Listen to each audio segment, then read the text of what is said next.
Miguel Prudêncio, investigador do Instituto de Medicina Molecular da Universidade de Lisboa, é convidado deste jornal. Muito boa tarde. Vamos começar por falar da vacina da AstraZeneca e sobre esta questão de mais de 65 anos, ser administrada há mais de 65 anos. Nunca foi uma questão de segurança, sempre foi uma questão de eficácia. Que dados existem agora que não existiam? Boa tarde. Na verdade, é importante começar por dizer que em momento nenhum a vacina da AstraZeneca foi proibida ou foi restrita de forma objetiva a sua utilização a pessoas acima dos 65 anos. O que foi feito foi desaconselhar a vacina acima dessa idade, não por uma questão de riscos de segurança ou sequer de eficácia, mas sim porque o número de pessoas que tinham participado nos ensaios clínicos acima dos 65 anos era relativamente reduzido. E então, como esses números não eram muito elevados, por prudência, houve vários países que optaram por não aconselhar a toma da vacina acima dos 65 anos. O que é que aconteceu de então para cá? De então para cá, a vacina veio a ser administrada em enormíssima escala, nomeadamente no Reino Unido.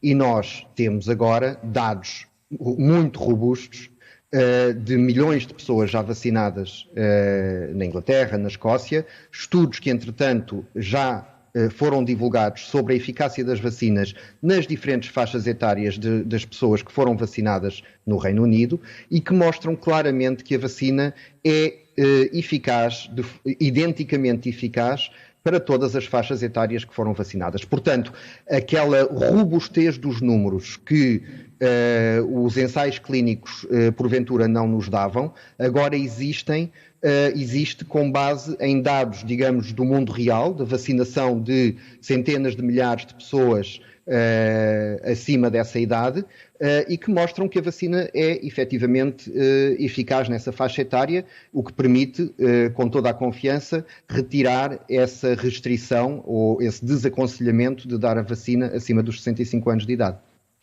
Em que momento, quanto tempo é que precisam para essa informação útil chegar aos países, chegar aos especialistas? Quanto tempo entre a vacina começar a ser administrada e a informação chegar aos especialistas sobre a eficácia e sobre como é que as pessoas vacinadas reagem? Não, essa informação nós já dispomos dela, porque o plano de vacinação no Reino Unido, como sabe, começou até inclusivamente antes da Europa. E, portanto, a vacina da AstraZeneca foi aquela que foi aprovada numa fase muito precoce no Reino Unido e que começou a ser dada a uma grande parte da população já há algum tempo atrás. Sim, e, portanto, a minha questão era em relação, a minha questão já não era em relação à AstraZeneca, era em relação, por exemplo, à Sputnik V. Dentro de quanto tempo, e porque ela já começou a ser administrada em alguns países da Europa, dentro de quanto tempo é que há informação específica e boa para se tomar uma decisão paralelamente à decisão que a União Europeia, o regulador europeu, tomará?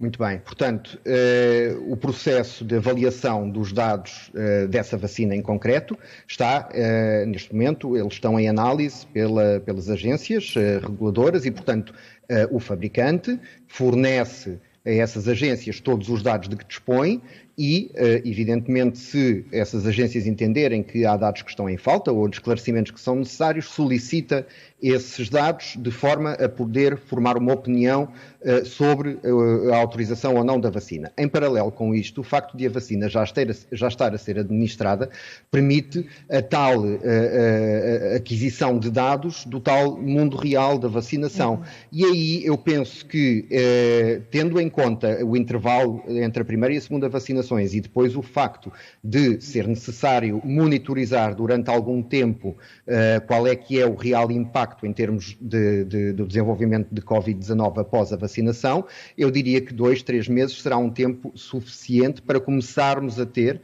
alguns destes dados de campanhas de vacinação realizadas com a vacina. E esses dados são imediatamente partilhados, portanto, estão em constante recolha e são partilhados? Bom, os dados, as agências reguladoras podem solicitar esses dados em cada momento e, portanto, depende também das autoridades de saúde dos países onde esta vacinação já está a decorrer, disponibilizarem esses dados para serem analisados e para se poder tirar conclusões com base nesses dados. Uhum. Em relação ao que nós ouvíamos há pouco o responsável da Comissão de Vacinação contra a Covid a dizer, a partir de abril do segundo trimestre, e esta sempre foi uma informação que foi dada, prevê-se a chegada de mais vacinas. Esta chegada de mais vacinas precisa ainda de um plano de desconfinamento muito cauteloso? Bom, eu penso que neste momento o facto de previsivelmente chegarem mais vacinas são ótimas notícias, porque neste momento, como dizia o coordenador do plano de vacinação há pouco, o que limita a capacidade de vacinar é o número de doses disponíveis. De qualquer forma, nós temos que fazer a melhor utilização possível, como é óbvio, das doses que vão ficando disponíveis e qualquer plano de desconfinamento deve entrar em linha de conta com essa previsão da disponibilidade de doses e também, obviamente, dos diferentes parâmetros que vão sendo monitorizados para determinar como é que se pode desconfinar e de que forma é que se pode desconfinar em cada momento. Portanto, eu penso que o aumento da disponibilidade de doses é, sem dúvida, fundamental para que possamos atingir a imunidade de grupo mais cedo, para que possamos desconfinar de forma mais segura e, portanto, são ótimas notícias que essa disponibilidade aumente e que aumente tanto quanto possível e tão brevemente quanto possível. Assim que estiverem vacinados os chamados grupos prioritários, principalmente a população mais frágil, e mais frágil à cabeça está sempre a população mais idosa, que, como dizia o bastonário, é sempre a população que tem mais doenças associadas. O desconfinamento pode acelerar com alguma segurança? Eu penso que é mais ou menos consensual que realmente nós temos que priorizar a proteção das pessoas mais vulneráveis. As pessoas mais vulneráveis são, efetivamente, como disse, tendencialmente pessoas com mais idade, mas também fazem parte do grupo prioritário de vacinação, pessoas acima dos 50 anos que têm comorbilidades graves e que se sabe, dos dados clínicos acumulados ao longo do tempo, que têm uma probabilidade de desenvolver formas graves da doença e, inclusivamente, de falecerem, elevada. Portanto, eu penso que proteger essa camada da população mais vulnerável é, sem dúvida, um primeiro passo fundamental, essencial no sentido do desconfinamento, porque estaremos a salvaguardar aquela que é a população com maior risco e com maior vulnerabilidade.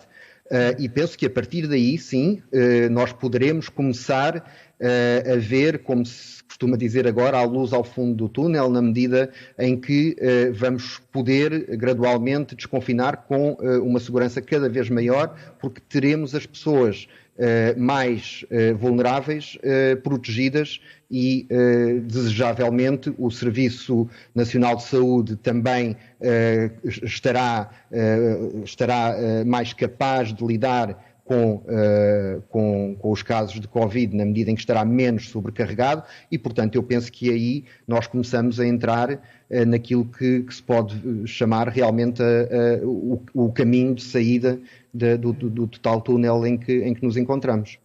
Miguel Prudêncio, agradeço a sua participação neste jornal.